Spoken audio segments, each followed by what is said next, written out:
अस्सलाम वालेकुम बच्चों, कैसे हैं आप सब? जी, अब तक हमने पढ़ लिया है कि हमने इलेक्ट्रिसिटी को हम कैसे जनरेट करते हैं। हमने इलेक्ट्रोमैग्नेटिज्म यानी कि बिजली और मकनातीसियत को पढ़ा, और हमने ये भी पढ़ा कि कैसे बिजली और मकनातीस जो हैं वो आपस में जुड़े हुए हैं। मैग्नेटिज्म एंड इलेक्ट्रिसिटी आपस में कैसे जुड़े हुए हैं। हमने पढ़ा है हांस क्रिस्टियन ओरेस्टेड का फार्मूला, जिसमें वो बताता है कि अगर हम किसी कॉइल में से करंट को गुजारें तो उसके इर्द गिर्द मैग्नेटिक फील्ड पैदा होता है। और इसका हमने ऑपोजिट भी पढ़ा है, माइकल फैराडे का फार्मूला, उसका जो आइडिया था और उसका जो इन्वेंशन थी कि अगर हम किसी कॉइल में से मैग्नेट को तेज़ी से गुजारें तो उस कॉइल के अंदर इलेक्ट्रिक करंट जनरेट हो जाए, इलेक्ट्रिसिटी जनरेट हो जाए। ऐसे ही पढ़ा है ना बेटा। फिर हम आहिस्ता आहिस्ता अब हम नेक्स्ट आ गए हैं कि ये इलेक्ट्रिक करंट को हमने जनरेट किया। हमने डिफरेंट इलेक्ट्रिक पावर स्टेशंस को पढ़ा, जैसे हाइड्रल है, थर्मल है, और इसके अलावा सोलर हमने पढ़ा, इसके अलावा न्यूक्लियर, विंड, थर्मल, ऐसे ही पढ़े हैं ना बेटा। हमने बिजली को पैदा कर दिया। अब हम देखते हैं कि हमने बिजली को यूज़ करना शुरू किया। हम जनरेटर्स में यूज़ करते हैं, मैकेनिकल एनर्जी प्रोड्यूस करते हैं। लेकिन आज का जो हमारा टॉपिक है बेटा वो है हमारा इलेक्ट्रॉनिक सिस्टम। वो क्या है? Electronic system. इलेक्ट्रॉनिक सिस्टम बेटा वो सिस्टम होता है कि जिसके अंदर हम बिजली को इलेक्ट्रॉनिक अशिया को चलाने के लिए इस्तेमाल करते हैं। इसको इस्तेमाल करते हैं, इलेक्ट्रॉनिक इंस्ट्रूमेंट हमारे कैसे काम करते हैं और उनके अंदर क्या क्या चीज़ें जो हैं वो यूज़ होती हैं। आप इलेक्ट्रॉनिक सिस्टम को यूज़ करें, टेलीविज़न, मोबाइल, रेडियो। आजकल तो बेटा हर चीज़ के अंदर इलेक्ट्रॉनिक चीज़ें आ रही हैं। मसलन वॉशिंग मशीन के अंदर भी है, ओवन के अंदर भी है, इस्त्री के अंदर भी है, थर्मोस्टेट है, ऑटो कंट्रोल है, खुद ब खुद कंट्रोल करते हैं ना बेटा, और वो ऑटोमेटिक होते जा रहे हैं। अब तो हम बल्कि रोबोटिक्स की तरफ जा रहे हैं। इलेक्ट्रॉनिक से भी आगे हम कहाँ जा रहे हैं? रोबोटिक्स में। तो बेटा हमने ये पढ़ना है कि ये सारा जो इलेक्ट्रॉनिक सिस्टम है ये कैसे काम करता है। और बेटा जब हम बिजली को जनरेशन के बारे में पढ़ रहे थे तो हमने ये भी पढ़ा था कि जनरेटर के ज़रिए जो बिजली जनरेट होती है वो अल्टरनेटिंग करंट होता है। वो कौन सा करंट होता है? अल्टरनेटिंग करंट बेटा ऐसे करंट को कहते हैं जो अपनी सीमत को बदलता रहता है, जो अपनी सीमत को बदलता रहता है। और हमने एक और करंट की टाइप पढ़ी थी, उसको कहते हैं डायरेक्ट करंट। उसको क्या कहते हैं? Direct current. वो ऐसा करंट होता है जो एक ही डायरेक्शन में बहता है, जो एक ही डायरेक्शन में बेटा बहता है। और यही जो सिस्टम है, इसी फार्मूले पे, इसी कॉन्सेप्ट पे इलेक्ट्रॉनिक सिस्टम जो है वो काम करते हैं। ठीक है बेटा। आज हम उन पार्ट्स को पढ़ेंगे कि वो पार्ट्स क्या हैं। इसमें जो सबसे इम्पोर्टेंट मटेरियल है बेटा इलेक्ट्रॉनिक्स के अंदर जो यूज़ होता है उसको कहते हैं सिलिकॉन। उसको क्या कहते हैं? सिलिकॉन। सिलिकॉन एक एलिमेंट है। सिलिकॉन एक एलिमेंट है जिसको हम इलेक्ट्रॉनिक्स में यूज़ करते हैं। और सिलिकॉन आप देखें कि जहाँ भी कंप्यूटर, आईटी, माइक्रोसॉफ्ट, विंडोज़ और जितनी भी ये जो आईटी की कंपनीज़ हैं, जहाँ पे इनके बड़े बड़े दफातर हैं अमेरिका के अंदर, कैलिफोर्निया के अंदर, जहाँ पे इनके बहुत बड़े बड़े ऑफिसेज हैं और ये पूरी दुनिया में अपनी इजादात को फैला रहे हैं और अर्निंग कर रहे हैं, उनको बेटा कहते हैं सिलिकॉन वैली। उस एरिया को क्या कहते हैं?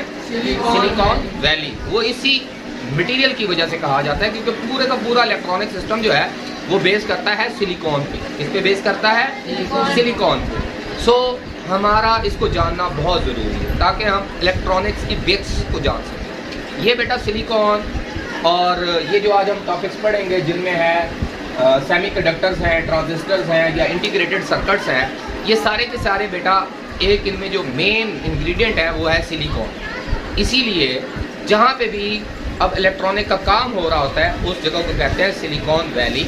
ठीक है बेटा। जैसे फर्ज करें कि सरगोदा में अगर देखा जाए तो ट्रस्ट प्लाजा, वहाँ पे आप देखें इलेक्ट्रॉनिक्स का सारा काम हो रहा है, तो वो भी एक सिलिकॉन हब है। उसको हम क्या कह सकते हैं? सिलिकॉन हब, क्योंकि जहाँ पे भी इलेक्ट्रॉन होता है। ठीक है। तो ये क्यों है सिलिकॉन? इसको सिलिकॉन क्यों कहते हैं? सिलिकॉन एलिमेंट की वजह से। उसमें ऐसी प्रॉपर्टीज़ हैं, उसके एटम्स के अंदर, उसकी स्ट्रक्चर के अंदर ऐसे प्रॉपर्टीज़ हैं कि उसके इलेक्ट्रॉन्स को हम कंट्रोल कर सकते हैं। वो इसमें बड़ा हेल्पफुल है। ठीक है। इसीलिए हम इसको सिलिकॉन वैली कहते हैं। अगर आपने इलेक्ट्रॉनिक्स को समझना है तो ये जो बेसिक 3 डेफिनेशंस हैं इनका जानना ज़रूरी है। लेकिन इनको जानने से पहले हम मटेरियल्स को तीन कैटेगरीज में डिवाइड कर सकते हैं। मटेरियल को हम कितनी कैटेगरीज में डिवाइड कर सकते हैं? तीन में। जैसे आप पहले से वाकिफ हैं, एक होता है कंडक्टर, दूसरा इंसुलेटर और तीसरा सेमी कंडक्टर। एक कंडक्टर्स बेटा वो मटेरियल्स हैं जिनमें से इलेक्ट्रिक करंट जो है, चार्ज जो है वो बड़ी तेज़ी से बहता है, फ्लो बड़ी तेज़ी से करता है, उनको हम क्या कहते हैं? कंडक्टर। जैसे कि हमारी केबल जो है वो मोस्टली तांबे से, सिल्वर से, ठीक है बेटा, चांदी से, सोने से, ये जो इलेक्ट्रॉनिक सिस्टम है इनके अंदर जो सर्किट्स बनाए जाते हैं, जो कंडक्टर्स बनाए जाते हैं जिनके अंदर इलेक्ट्रिक करंट ने चलना होता है, वो हम इन्हीं धातों से बनाते हैं जो कि कंडक्टर्स होती हैं। जो कि क्या होती हैं? कंडक्टर्स है। वो क्या करती हैं? इलेक्ट्रिक करंट को अपने अंदर से गुजरने देती हैं। जबकि दूसरे तरफ के जो हमने मटेरियल पढ़े हैं वो है इंसुलेटर। वो क्या है? इंसुलेटर। इंसुलेटर बेटा ऐसे मटेरियल्स होते हैं जो अपने अंदर से करंट को गुजरने नहीं देते। इसीलिए हम केबल, हमारे घरों में जो केबल यूज होती हैं, तार, बिजली की तारें, उनके ऊपर जो प्लास्टिक होता है उसको हम कहते हैं इंसुलेशन। क्या कहते हैं? इंसुलेशन। ताकि इलेक्ट्रिक करंट लीक ना हो और स्पार्क ना हो और हमें भी ना लगे, इसीलिए हम इंसुलेशन टेप कहते हैं।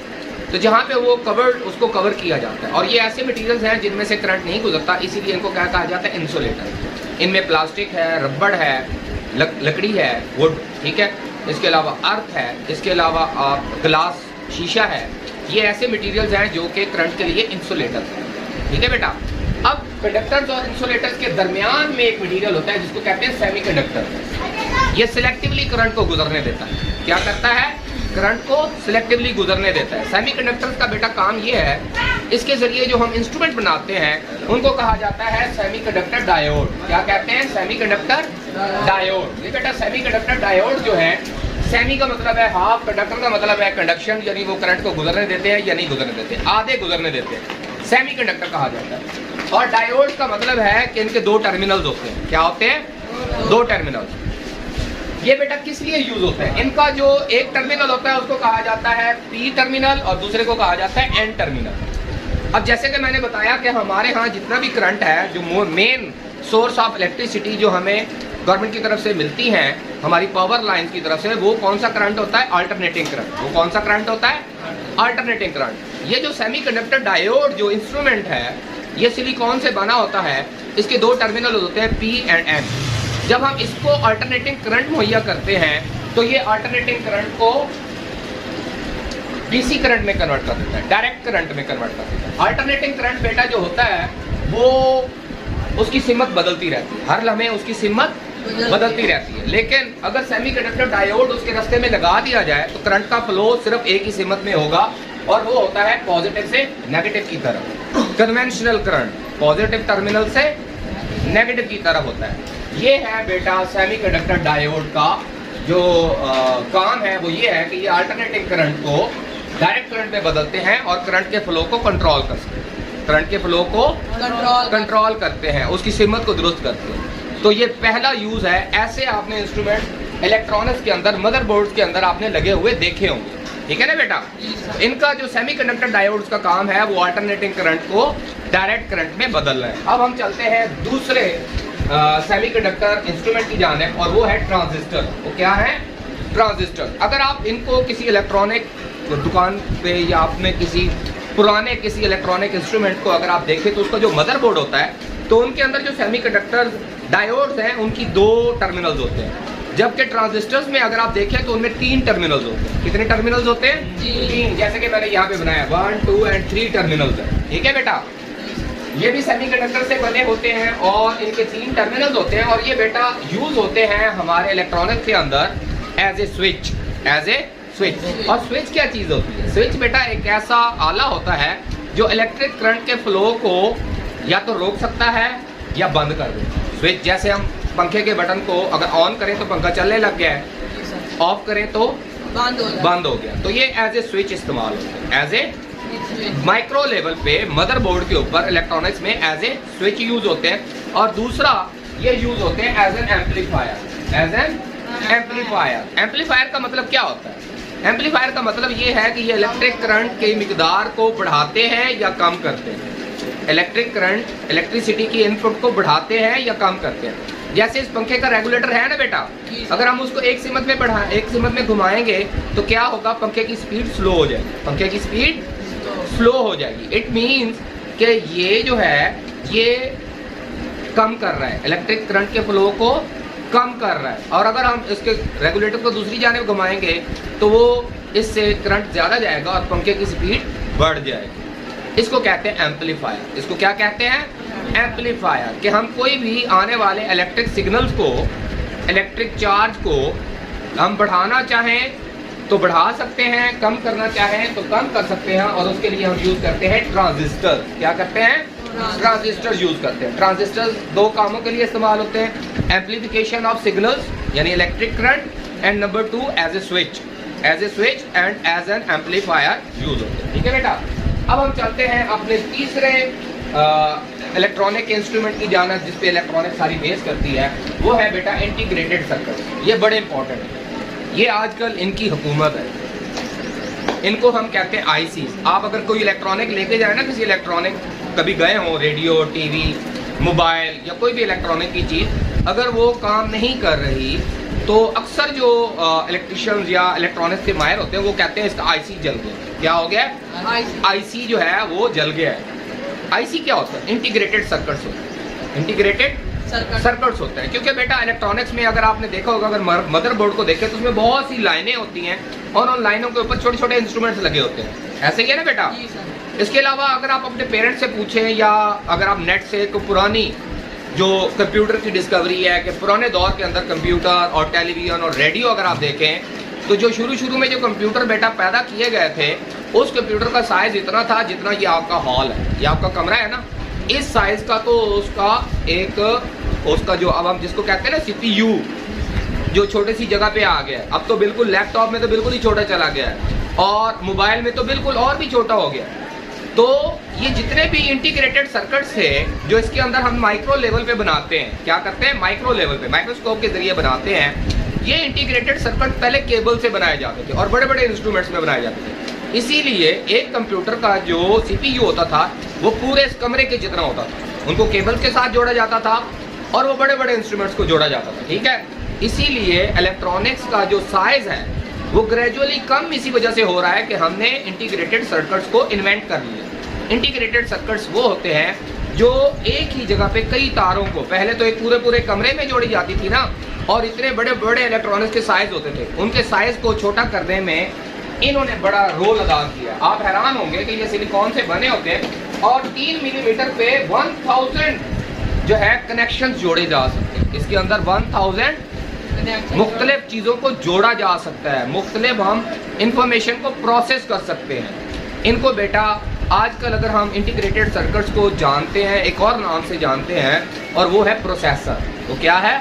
प्रोसेसर। अगर हम मोबाइल में देखें, लैपटॉप में देखें, कंप्यूटर्स में देखें तो प्रोसेसर और प्रोसेसर जो है ये इंटीग्रेटेड सर्किट्स होते हैं, यानी इनको जो इंफॉर्मेशन दी जाती है और ये एट ए टाइम कई हज़ारों, थाउजेंड, मिलियंस इंफॉर्मेशन को हैंडल कर सकते हैं। अब आप कंप्यूटर में कमांड दे रहे होते हैं ना, कई कमांड दे रहे होते हैं, तो वो सारी कमांड पे काम कर रहा होता है, वो इन्हीं इंटीग्रेटेड सर्किट्स की वजह से हो रहा है, आईसीज की वजह से हो रहा है, प्रोसेसर्स की वजह से हो रहा होता है। ठीक है बेटा, ये आपने याद रखना है। तो ये 3 जो है बेसिक इंग्रेडिएंट जब भी आप इलेक्ट्रॉनिक्स पढ़ेंगे तो उसकी वजह से आप इनको याद करेंगे। इंटीग्रेटेड सर्किट में पढ़ा सिलिकॉन से हैं और इनका जो काम है इनको आईसीज भी कहते हैं और हम इनको प्रोसेसर्स भी कह सकते हैं। क्या कह सकते हैं? Processor, electronic processor. और इनके अंदर इतने ज़्यादा इंटीग्रेटेड का मतलब जुड़े हुए, एक जगह पे कॉम्पैक्ट किए हुए सर्किट्स हैं। क्या है? सर्किट्स हैं। क्योंकि अगर हम इलेक्ट्रॉनिक्स को देखें, जितने भी हमारे इलेक्ट्रॉनिक्स के या कंप्यूटर की जो लैंग्वेज है वो बाइनरी लैंग्वेज है। क्या है? बाइनरी लैंग्वेज है, यस या नो, 1 और 2, ऐसे ही है ना। तो जितने ज़्यादा सर्किट्स होंगे हमारा कंप्यूटर का दिमाग उतना ही तेज़ी से चलेगा, जितना ज़्यादा बेहतर, जितनी ज़्यादा इसकी कैपेसिटी होगी। अब देखें, अब तक जो हम अमूमन देखा गया है कि 3 मिलीमीटर पे 1000 सर्किट्स को हैंडल कर सकता है। 1 मिलीमीटर पे, ठीक है, 3 मिलीमीटर पे ये 1000 सर्किट्स को हैंडल कर सकता है। लेकिन अगर हम इनको तारों से जोड़ें, इन्हीं सर्किट्स को केबल्स और तारों के साथ जोड़ें, तो हो सकता है कि बहुत बड़ी जगह पे इन सर्किट्स को बनाया जाए। समझ आ रही है बात की? उन्हीं को हम बहुत माइक्रो लेवल पे, छोटे पैमाने पे, बहुत छोटी सी जगह पे कर लेते हैं। इसी वजह से इलेक्ट्रॉनिक का साइज अब छोटा होता जा रहा है। पहले जो टीवी होते थे वो इतने बड़े बड़े होते थे हमारे बचपन में, ठीक है, और इतने चौड़े होते थे पिक्चर ट्यूब की वजह से। अब क्या होता जा रहा है? स्लिम। क्या होते जा रहे हैं? स्लिम। इवन फोल्डिंग वाले, अब तो पेपर की शक्ल में भी टेलीविजन आने लगे, इलेक्ट्रॉनिक्स ऐसे आने लगे हैं जिसको आप फोल्ड भी कर सकेंगे, इतने स्लिम होते जा रहे हैं। मोबाइल आप देखिए कितने स्लिम होते जा रहे हैं, ऐसे ही हो रहा है ना। तो ये बेटा क्यों हो रहा है? वो इन्हीं की वजह से। ये हैं वो इंस्ट्रूमेंट जिनकी वजह से इलेक्ट्रॉनिक्स की दुनिया में रेवोल्यूशन क्रिएट हुआ। हम बड़े बड़े कमरों में इलेक्ट्रिक सर्किट्स को बनाने की बजाय अब ये हमारे मोबाइल में आ गए। और आप हैरान होंगे कि हमारे पास जो अब एक स्मार्ट मोबाइल है उसमें कैलकुलेशन की, इंफॉर्मेशन को हैंडल करने की इतनी पावर है कि जब नासा ने पहली बार अपना खलाई मिशन स्पेस में भेजा था तो उनके पास हमारे इस स्मार्ट मोबाइल जितनी भी कैलकुलेशन पावर नहीं थी, उनके पास कम कैलकुलेटिंग पावर थी। समझ आ रही है? तो अब हर बंदे के पास इलेक्ट्रॉनिक सिस्टम मोबाइल आ गया है, तो आप सोचें कि कितनी ज़्यादा चीज़ें जो हैं वो इंसान के लिए आसान हो गई कि वो कैलकुलेशन की पावर, वो इंफॉर्मेशन को मैनेज करने की पावर, जब नासा ने फर्स्ट टाइम अपना मिशन लॉन्च किया था उनके बाद जो कैलकुलेशन की और इंफॉर्मेशन हैंडल करने की जो पावर थी आज हमारे मोबाइल में है। ये हर बंदे के हाथ में है और उससे बेहतर और ज़्यादा है, उससे बेहतर और उससे ज़्यादा है।